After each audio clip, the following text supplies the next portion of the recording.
What's a good word, everyone? It's your boy DKB here. I just want to say thanks for all the support. The channel's been steadily growing, and the number you see below, you can drop a text, shoot a voicemail, any ideas, topics, collabs, etc. you guys want to see. I'll include them in future videos and live streams, and I'll catch you again. Be easy.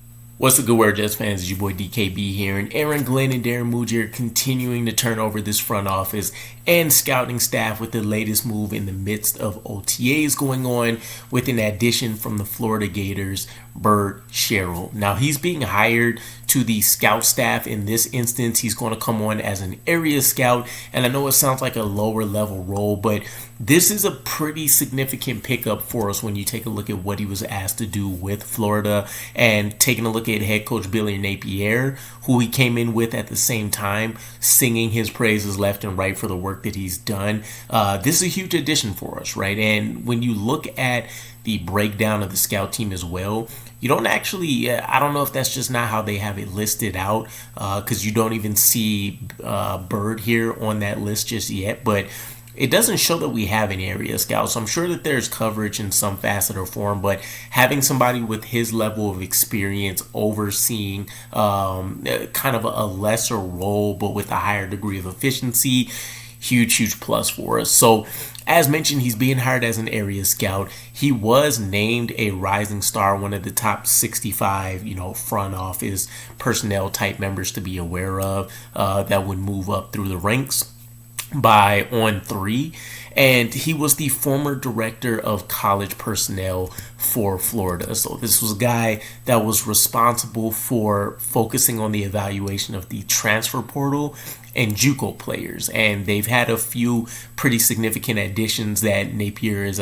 given direct credit to Bird Sherrill here for. But this was reported at some point in the last 48 to 72 hours, so we're even a bit behind this, but again, pretty significant move. And there is some crossover here, actually, not only for Aaron Glenn but also for Tanner Engstrand as well. So I don't know if this is more so of an Aaron Glenn influence or someone that Darren Muji's just tapped into and has been exposed to by Aaron Glenn. It seemed like it was a good move to go ahead and steal here.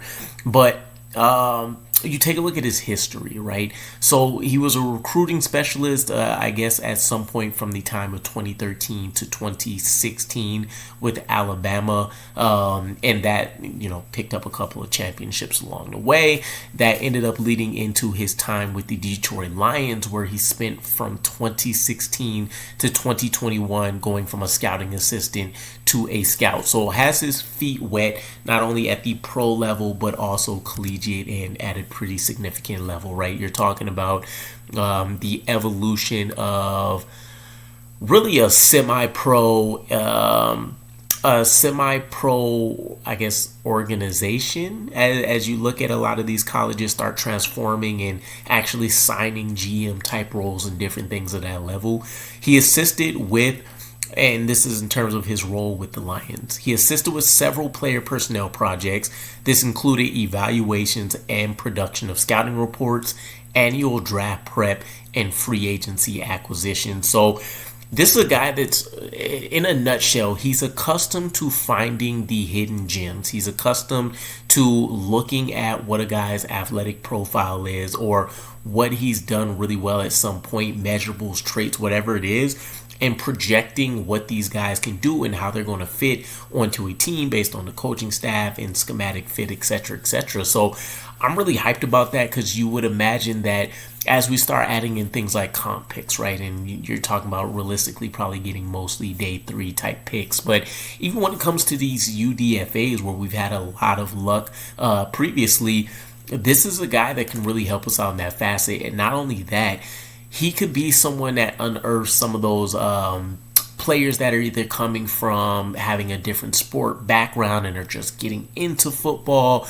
or even guys that a position change may do them more justice in, and he's identifying and recognizing that early and getting it in front of the team. And then the team, Aaron Glenn, Darren Muji, coaching staff, they're really coming together to facilitate what would a plan for this player look like from a development standpoint, as well as how we can get him on the field early and see some success with them. So I'm really pumped about this particular move. I think anything that's going to happen in the front office is going to excite me pretty well, but I especially love people that have an attention to detail to finding those guys that are going to slip through the cracks, because day 3 and beyond, that's realistically what is going to separate and hopefully officially bring true change to this New York Jets organization when it comes to hitting draft picks and when it comes to helping supplement holes that are inevitably going to be there. But let me know what you guys think. If you're a Florida fan, feel free to chime in. If you're just the Jets and you're pumped that we are continuing to add in great individuals to this front office and scouting staff in this case, let me know as well, and I'll catch you guys again. Peace.